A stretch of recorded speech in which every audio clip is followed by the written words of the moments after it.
to GCast Jurnalistik Podcast. Nah, kembali lagi bersama aku Nila Besiha Dan aku Niraya Syabata. Nah, kita sekarang berada di GCast episode keempat.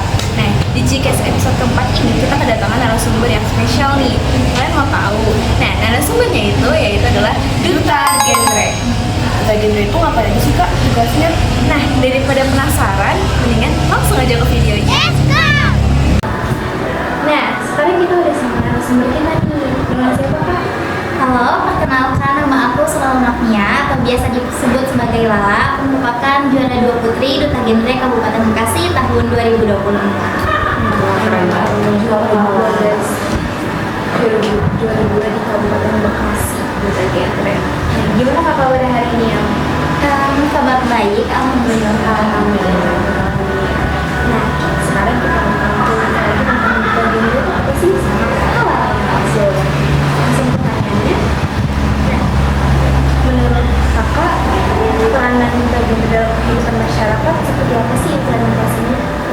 Oke, untuk Duta Genre sendiri ini kan genre itu merupakan generasi berencana. Jadi kita sebagai para remaja itu memberikan peran yang optimal untuk bisa merencanakan kehidupan dan mengajak remaja-remaja juga untuk merencanakan kehidupannya dari mulai masa remajanya sampai nanti dia melanjutkan karirnya, melanjutkan pendidikannya sampai nanti dia mempunyai kehidupan berkeluarga. Karena kan Duta Genre ini ada di bawah naungan BKKBN, yaitu Badan Kependudukan dan Keluarga Berencana Nasional.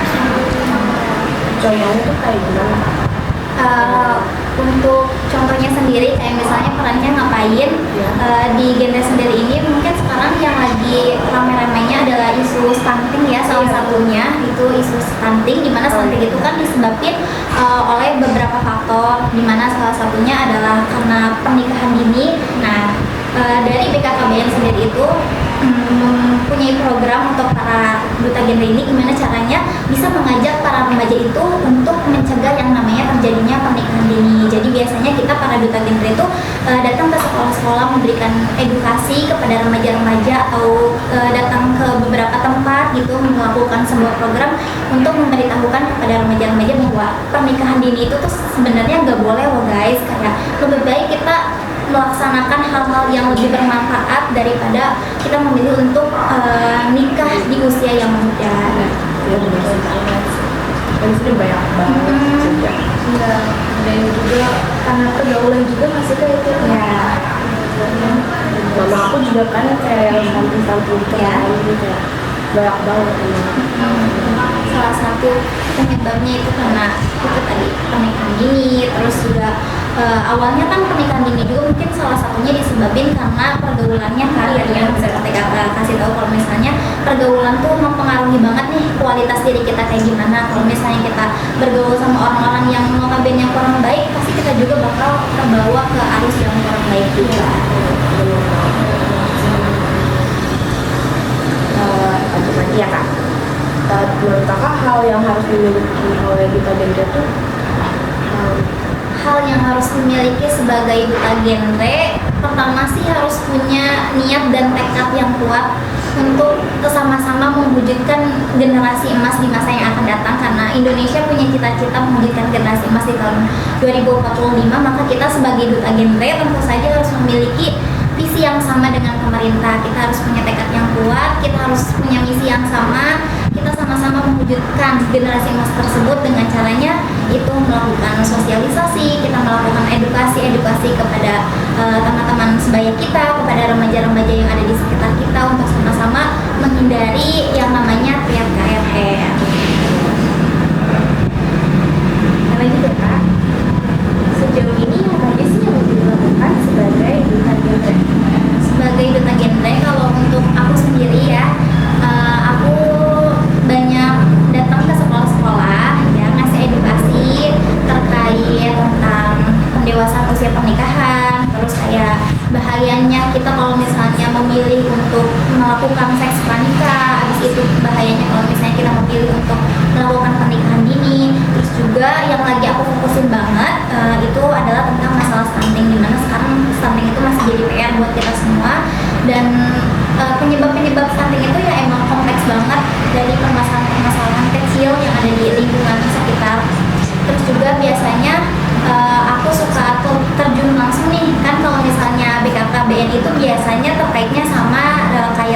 KB kayak gitu.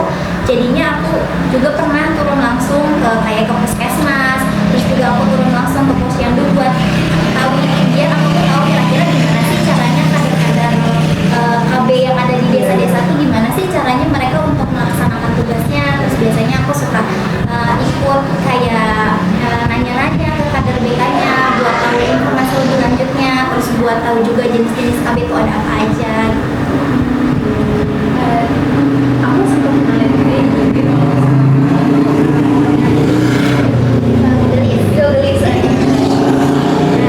Gelis sendiri itu singkatan dari generasi unggul anti stunting, di mana itu merupakan program aku karena kebetulan alhamdulillah di bulan Mei di tahun ini insya Allah aku akan mewakili Kabupaten Bekasi dalam ajang pemilihan duta genre Provinsi Jawa Barat.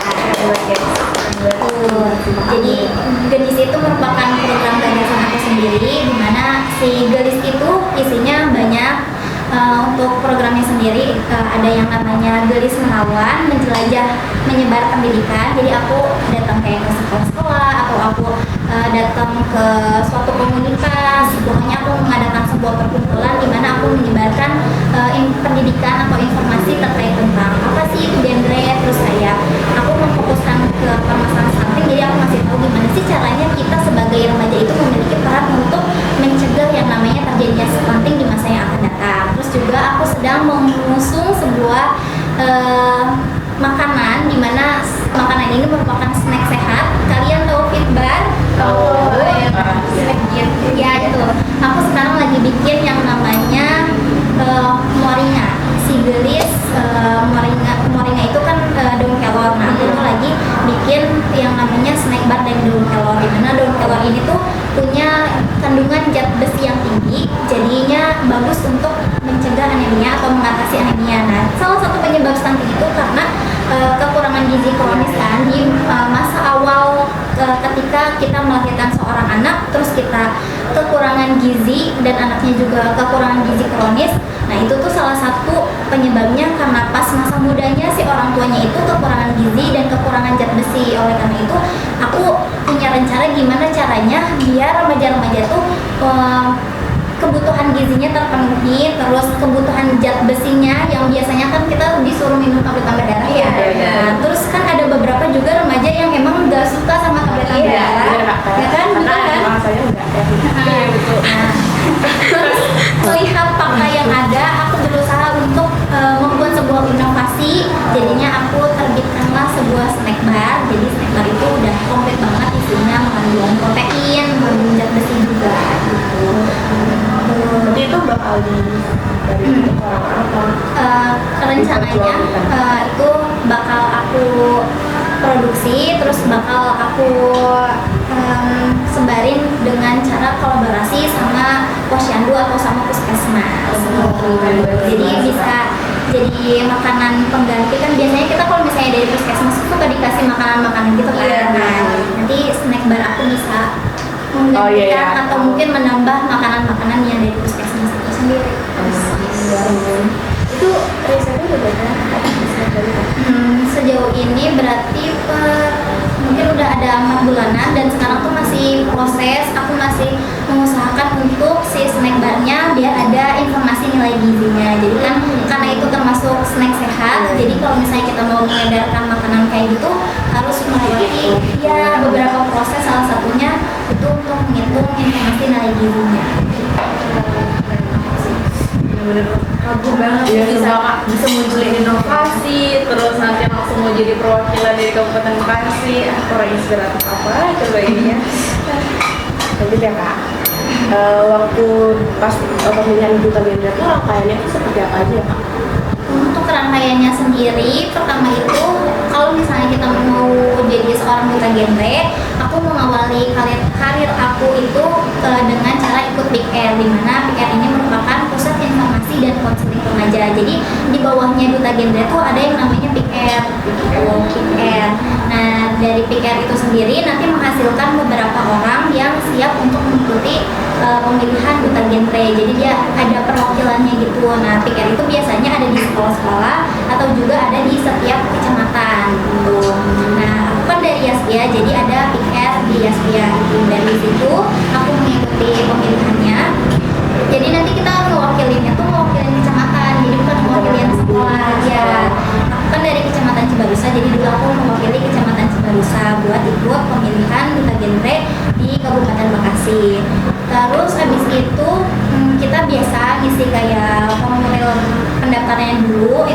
dilakukan secara online, kayak ngisi administrasinya, nama, alamat dan lain sebagainya, terus kayak ngisi prestasi, terus juga kayak buat video kira-kira gimana, apa sih alasannya mau ikut mencalonkan diri sebagai duta genre itu. Tuh, terus kalau misalnya kita sudah mengikuti tahap seleksi awal, terus kita dinyatakan lolos, lanjutlah langsung ke hari H grand final. Itu pas lagi seleksi bawa nama Kecamatan Cibarusah itu ada lagi Jadi perwakilan setiap kecamatan itu satu pasang putra sama putri, jadi aku aja gitu. Jadi sebelumnya mungkin udah ada dari kecamatannya sendiri tuh udah ada seleksinya gitu kan, dari kecamatan Cibarusah ada beberapa sekolah yang memang udah ada piket juga. Nah, nanti dilihat kualitasnya dari setiap piket di sekolah itu kira-kira mana sih anggota piket yang paling menonjol, yang paling bagus gitu dibanding piket-piket yang lain yang ada di kecamatan Cibarusah, dan akhirnya terpilihlah. Sekali lagi ya Kak, peran-peran dari duta genre itu apa aja sih Kak? Peran dari duta genre, mungkin kita balik lagi ke pembahasan yang tadi. Jadi duta genre itu dibuat sama pemerintah itu ya tujuannya untuk mengajak para remaja untuk mempersiapkan kehidupannya, merencanakan kehidupannya dari mulai dia sekarang remaja, terus nanti dia melanjutkan ke jenjang selanjutnya, terus dia nanti melanjutkan sampai dia mempunyai keluarga gitu. Nah, setelah melewati berbagai fase yang dari pertama seleksi, terus itu kesulitan apa aja sih Kak ini yang dialami sama Kak tadi? Kesulitan yang dialami dari awal pendaftaran sampai sekarang sudah jadi duta genre, paling karena mungkin aku di pondok, karena aku anak santri juga ya. Iya, saat itu aku Masih sampai sekarang aku masih mondok. Ya, aku masih mondok sampai sekarang. Jadi mungkin agak beberapa kesulitannya itu karena aku di pondok, jadi keterbatasan informasi, tapi hal itu nggak jadi pemicu buat aku patah semangat. Pokoknya dari pas awal aku udah bilang ke pembina pondok aku mau ngejar impian aku mau sukses dengan cara aku sendiri. Terus pembina aku bilang, kalau misalnya kamu emang kamu punya niat yang bagus, kamu punya tekad yang bagus, kenapa enggak gitu kan. Pembina aku di pondok mendukung gitu. Oh, nggak semua orang yang mondok itu harus jadi kiai, nggak semua orang yang mondok itu harus jadi ustazah, nggak semua orang yang mondok itu harus jadi guru ngaji. Kita juga bisa sama-sama menyebarkan dakwah-dakwah Islam dengan cara kita masing-masing. Itu juga yang jadi alasan kenapa dengan latar belakang aku sebagai santri di program Sigelis itu aku membuat sebuah produk lagi selain tadi snackbar. Aku bikin yang namanya buklet Sigelis, jadi itu kayak buku modul gitu, dimana di dalam buku modul itu tuh dijelasin kira-kira kenapa ada yang namanya stunting, terus penyebabnya, terus kayak solusinya, terus gimana sih peran kita sebagai generasi muda untuk menyikapi masalah stunting itu sendiri. Nah, di dalam si modul Sigelis ini aku juga menambahkan tentang ayat-ayat Al-Quran dan hadis yang menjadi landasan kenapa kita tuh gak boleh melaksanakan yang namanya seks pranikah, terus kenapa kita tuh harus nikah ketika kita sudah siap, terus kenapa kita harus membiasakan pola hidup bersih dan sehat. Aku memasukkan ayat Al-Quran dan hadis di dalamnya sebagai ciri khas tersendiri dan rasa bangga aku sebagai seorang santri bisa ikut sukses di dalam hal lain selain di dalam hal agama. Benar-benar. Jadi kakak berdakwah tuh dengan cara inspiratif, inovatif, semuanya udah diborong sama anak langsung. Nah, terus kan kayak sekarang kakak lagi pakai selempang. Kalau boleh tahu arti dari selempang duta genre itu apa? Oke, jadi arti dari selempang duta genre ini kan di sini ada logo Kabupaten Bekasi, terus ada BKKBN, DPPKB. BKKBN ini Badan Kependudukan dan Keluarga Berencana Nasional, terus DPPKB ini di bawahnya BKKBN. Jadi kalau misalnya BKKBN ini nasionalnya, DPPKB ini yang ada di daerah, yaitu Dinas Pengendalian Penduduk dan Keluarga Berencana. Terus di bawahnya lagi itu ada yang namanya salam genre. Mungkin di sini teman-teman ada yang pernah lihat kalau misalnya aku foto di Instagram, ya. Gini, nah ini tuh ada artinya. Dimana salam genre itu ada artinya, ada angka 3, terus ada di sini ada 0, dimana 0 itu menandakan zero atau 0 atau katakan tidak pada 3 ini, dimana 3 ini merupakan triad KRR. Jadi kita anak genre itu suka nyebutnya triad KRR, dimana triad KRR itu isinya adalah 3 resiko ancaman dasar kesehatan reproduksi remaja. Nah, terdiri dari pernikahan dini, terus seks pranikah dan nafsa. Jadi 3 permasalahan itu yang menyebabkan kenapa remaja-remaja itu ngestak gitu sama masa depannya, yang menyebabkan remaja itu tidak berhasil untuk merencanakan kehidupannya gitu, dengan 3 ancaman dasar tadi. Apalagi tadi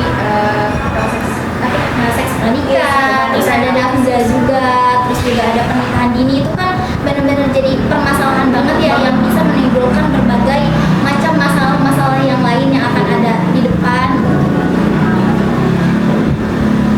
Nah, hal positif apa sih yang kakak rasakan selama jadi duta genre? Hal positif banyak banget pastinya. Aku dapat banyak wawasan, terus juga aku dapat banyak relasi, aku jadi kenal sama banyak banget orang, aku bisa mengenal orang-orang yang hebat lagi. Terus juga hal positif lainnya ya, aku belajar untuk menemukan inovasi-inovasi gimana caranya aku juga sebagai remaja punya peran aktif dalam mengatasi permasalahan-permasalahan yang ada di Indonesia, khususnya tentang bidang perencanaan kehidupan. Nah, kan kakak tuh santri juga, sekolah juga, terus jadi duta genre juga. Gimana cara kakak membagi waktu dari kebutuhan ini? Oke, cara membagi waktunya, pertama sebenarnya nggak ada yang namanya kita nggak bisa melaksanakan sesuatu, karena di saat kita merasa hal itu adalah sebuah prioritas dan kita mempunyai time management yang bagus, pasti kita bakal bisa melaksanain apapun yang emang udah jadi jadwalnya. Biasanya aku membagi waktunya karena genre ini kan kegiatannya nggak setiap hari juga. Jadi kalau misalnya hari-hari biasa ya aku biasa sekolah, terus aku pulang sekolah aku di pondok. Terus kalau misalnya lagi ada kegiatan genre gimana? Kalau misalnya kegiatannya genre misalnya kayak sekarang kan ini siang, tadi pagi sebelum berangkat sekolah aku di pondok dulu ngaji biasa. Terus aku minta izin ke pondok kayak aku bakal ada acara nih siang ini, terus ditanya di mana, terus kayak sama siapa aja, terus berangkat sama siapa misalnya. Terus nanti aku izin, terus alhamdulillahnya pondok aku nggak pernah mempersulit dalam urusan izin, apalagi kalau misalnya emang hal itu buat masa depan aku gitu, selalu mendukung. Terus dikasih izin, terus nanti setelah dari sini ya aku kembali lagi ke pondok, aku ngaji lagi seperti biasa. Jadi kita atur jam aja, misalnya kalau misalnya aku lagi banyak banget schedule, aku biasanya suka nyatet nih hari ini aku bakal ngerjain apa aja, jam berapa misalnya gitu. Aku suka nulis di buku harian aku. Jadi kakak udah punya planning sendiri ya? Setiap harinya apa yang bakal aku lakuin gitu. Dari pagi sampai sore sampai malam lagi seperti itu. Kalian bisa konsisten juga ya? Pondoknya juga kayak mendukung banget Ya, alhamdulillahnya pondok aku sangat mendukung dari awal sampai detik ini, sampai aku mau ke provinsi juga mereka sangat mendukung aku dengan berbagai support yang diberikan. Kalau boleh tahu kakak mondok di mana? Aku mondok di Pondok Pesantren Al-Baqiyatus Sholihat Al-Abadiyah. Itu di daerah Cibogo, dekat sekolah Yastia. Aku punya kebetulan itu punyanya Bapak Ki Haji Ahmad Soleh, di mana mungkin masih satu keluarga yang masih saudara, karena orang Cibogo tuh punya istilah yang namanya satu Cibogo itu satu saudara gitu. Jadi emang ada berbagai macam yayasan, tapi sebenarnya awalnya itu ada yang namanya pendirinya, dan pendirinya itu emang masih satu keluarga gitu. Cuma sekarang jadi terbelah jadi beberapa yayasan. Kalian ya kak, apa sih yang memotivasi kakak untuk menjadi pribadi yang seperti ini saat ini? Yang memotivasi aku untuk menjadi pribadi yang seperti ini karena aku merasa kita hidup di dunia ini, Allah udah memerintahkan kita tuh hidup di dunia ini sebagai seorang khalifah. Jadi gimana caranya dengan semua yang udah Allah kasih ke kita tuh harus bisa menjaga, melestarikan, bahkan Jadi di saat Allah udah ngasih tahu ke kita bahwa seks pranikah tuh gak boleh, terus kayak penggunaan nafsa tuh gak boleh. Terus kalau misalnya kita menikah tuh harus di saat usia kita sudah matang, di saat kita sudah matang dari segala sisi, dari segi finansial dan lain sebagainya. Maka aku termotivasi kenapa aku tidak menjadi bagian dari khalifah itu, dari yang Allah sudah perintahkan bahwa kita tuh harus bisa menjadi seorang pemimpin untuk diri kita sendiri dan menyebarkan berbagai macam kebaikan kepada lingkungan sekitar kita. Sumpah kagum banget sama jawaban dari Kak Lala. Bener-bener motivasi banget aku sebagai cewek juga, kan juga sering melihat teman-teman juga yang kalau misalnya pacaran berlebihan dulu dan aku ngelakuin, dan ternyata ada latar belakangnya gitu ya sebagai khalifah yang harus memiliki. Selanjutnya manfaat peran duta genre bagi kita remaja. Manfaatnya, manfaat yang masyarakat luar rasakan atau Iya. yang aku rasakan? Masyarakat. Yang masyarakat rasakan manfaatnya sejauh ini, kalau misalnya setiap aku sosialisasi ke sekolah-sekolah atau aku edukasi, aku ngelihatnya kayak mereka terinspirasi juga, kayak wah ternyata ada nih yang namanya duta genre itu. Terus juga mereka jadi tambah wawasan, ternyata kalau misalnya kita memilih untuk melakukan seks pranikah tuh bakal gimana, terus di saat kita memilih untuk melakukan pernikahan dini tuh bakal kayak gimana, terus juga kalau misalnya kita memilih untuk menggunakan nafza tuh kayak gimana. Jadi mereka menambah wawasan setiap kali aku datang untuk sosialisasi. Terus juga yang pasti ya aku berharapnya mereka dapat mengambil pelajaran terus bisa menerapkan hal itu ke kehidupan mereka. Itu sih harapan setelah planning kakak untuk ke depannya. Dan semisal nanti aminnya nih, nanti aminnya kakak langsung lulus ke provinsi, nah gimana tuh Kak?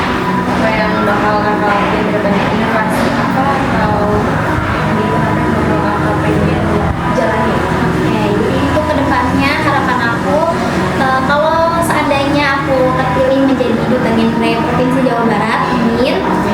Yang pasti aku ingin menyebarkan semangat-semangat para remaja yang dapat mempersiapkan kehidupannya itu secara lebih luas lagi. Karena sekarang kan aku di kabupaten, berarti jangkauan aku hanya di Kabupaten Bekasi. Tapi kalau misalnya nanti aku lanjut ke provinsi, berarti jangkauan aku akan lebih luas lagi. Jadi aku berharapnya semakin banyak orang yang terinspirasi, semakin banyak juga orang yang mengerti, dan semakin banyak juga orang yang bisa menerapkan hal-hal yang sudah aku sampaikan.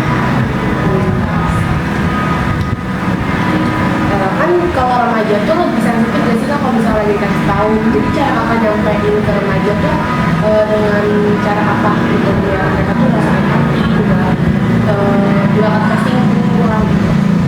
Oke, cara untuk menyampaikannya, biasanya kalau misalnya kita ketemu langsung, aku ngasih edukasi langsung, itu biasanya aku suka diselingin sama games. Jadi si Gelis ini tuh kayak udah ada paketannya. Jadi di dalam si Gelis itu selain ada bukletnya, terus juga ada si snack barnya, aku juga punya kayak kartu buat main game, dimana kalau misalnya aku udah menyampaikan materi nih, aku ngasih materi terkait berbagai misalnya terkait tentang stunting dan pencegahannya, dan nanti di akhir sesi itu kita biasanya suka main games gitu. Nah, terus juga kayak ya menyampaikannya dengan cara sederhana aja, biasanya suka diajak cerita juga gitu, kita melihat kondisi yang ada di sekitar gitu. Kayak aku nanya dulu nih, kalian setuju gak sih kalau misalnya sekarang tuh di lingkungan kalian gimana, terus kayak mereka akhirnya terbuka kan untuk bercerita, dan dengan cara itu jadi kayak kesannya gak monoton gitu ngasih taunya. Tapi ada nggak sih Kak pengalaman buruk pas lagi kunjungan ke sekolah gitu? Kayak ada kayak males gitu kalau misalnya itu pengennya pacarannya terus kayak gitu. Ada bukan gitu nggak? Kalau untuk omongan-omongan kayak gitu sih nggak ada. Paling kalau misalnya lagi kunjungan gitu, yang paling kelihatan banget karena kita nggak tahu kan, maksudnya yang ada di belakang kayak gimana, atau yang mereka omongin tentang aku gitu ya. Aku nggak tahu apa yang ada di dalam isi hati mereka. Cuman kalau misalnya yang kelihatan dari casingnya, dari luarnya itu ya paling kayak kurang semangat gitu, kayak ya udah aku ngomong kemana terus mereka nggak ngedengerin gitu. Ada beberapa juga yang kayak gitu. Cuman overall sih responnya baik sih ya. Ya, karena kemauan kakak juga emang enak sih, jadinya audiens juga bangkit buat dengerinnya. Yang lain apa? Tadi persyaratan untuk menjadi duta genre itu udah ya? Persyaratannya paling ya awalnya kita harus masuk dulu di PKR, karena kalau misalnya kita nggak masuk dulu di PKR pasti bakal kaget banget karena banyak kayak materi-materi terkait genre, terus kayak ada istilah-istilahnya kayak tadi Ketrian TRN, terus kayak BKKBN, di PPKB juga kan nggak semua orang tahu. Nah kalau misalnya kita masuk dulu ke PKR pasti kita kayak nggak kaget gitu pas nanti ketika ikut lomba, karena jadi duta genre sendiri ini tuh bukan sembarangan lomba yang instan langsung jadi gitu aja, tapi emang ada prosesnya, makanya kita dididik dulu, kita dikasih ilmu dulu tuh pas kita lagi ikut PKR gitu. Itu sih awalnya, tapi sisanya ya kalau misalnya kita udah punya kemauan pasti selalu ada jalannya gitu, selalu dipermudah jalannya, tapi kita mau aja gitu. Terus di PKR itu berapa lama? Aku jadi PKR itu 1 tahun dan sekarang masih di PKR, cuman aku sekarang udah ngebina PKR sendiri. Jadi emang salah satu persyaratannya kalau misalnya mau ikutan ke provinsi itu adalah kita harus punya PKR binaan sendiri. Jadi aku udah punya PKR binaan. Iya, salah satu syarat kalau misalnya mau lanjut ke provinsi itu. Isi dari anggota PKR itu cewek sendiri? Enggak juga, ada cowok. Jadi kan aku kira duta genre itu bukan nyambung ke inilah. Iya. Aku kira itu kayak baca gitu. Soalnya genre. Pasti iya, pasti beberapa orang juga kiranya kalau misalnya genre itu kayak genre musik. Iya. Beberapa yang kira kayak gitu. Aku kira gitu, sumpah. Soalnya Ada genre gitu bener. Kan nyambungnya ke ini seks bebas gini-gini. Iya, bingung kan awalnya pasti kayak apa sih kok genre, terus tiba-tiba kenapa ke perencanaan kehidupan, kayak tentang keluarga, tentang kesehatan. Iya kan. Ternyata genre itu bukan genre musik, bukan genre film juga, tapi literasi berencana. Iya, tahu deh. Iya, soalnya dikira tuh range-nya tuh remaja gitu loh. Soalnya kan rata-rata memang masih pada muda semua kan. Ternyata ada dibaliknya dari itu. Kalau misalnya menurut Kakak, bagaimana sih public speaking itu bisa membantu menyebarkan informasi yang penting mengenai bencana hidup? Public speaking sendiri, menurut aku public speaking itu penting banget, karena kalau misalnya kita punya argumen yang keren, kita punya argumen yang luar biasa, tapi kita tidak bisa menyampaikannya, itu cuma jadi angan-angan doang, cuma sampai di kepala tapi nggak bisa dikeluarin.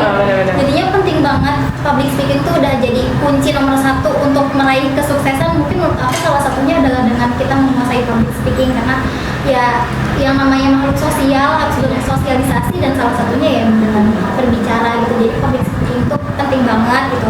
Menentukan juga kalau misalnya aku lagi ngasih edukasi, kalau kita tidak menguasai public speaking ya nanti akhir-akhirnya ya bakal boring, terus juga kayak bakal monoton banget. Makanya pentingnya kita mempelajari public speaking itu memang penting. Karena itu basic skill ya. Itu basic skill yang memang harusnya setiap orang punya. Tapi tetap aja ada orang yang tetap malu.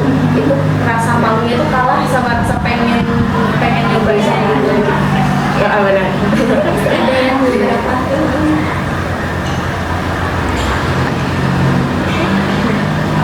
lanjut Kak ya, lagi cara kakak menyampaikan pesan yang serius dan penuh makna seperti tentang perencanaan hidup dengan cara yang mudah diterima oleh kita yang remaja itu gimana nih?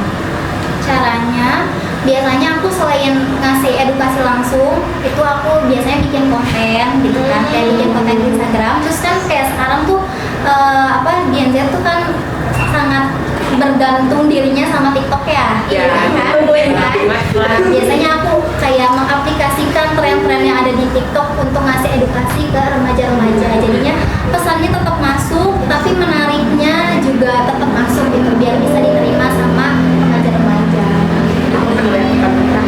Iya. Yang cuci tangan. Lihat yang kata anak sekolah yang kata nggak mau minum tablet tambah darah, Iya, ya itu bau gitu.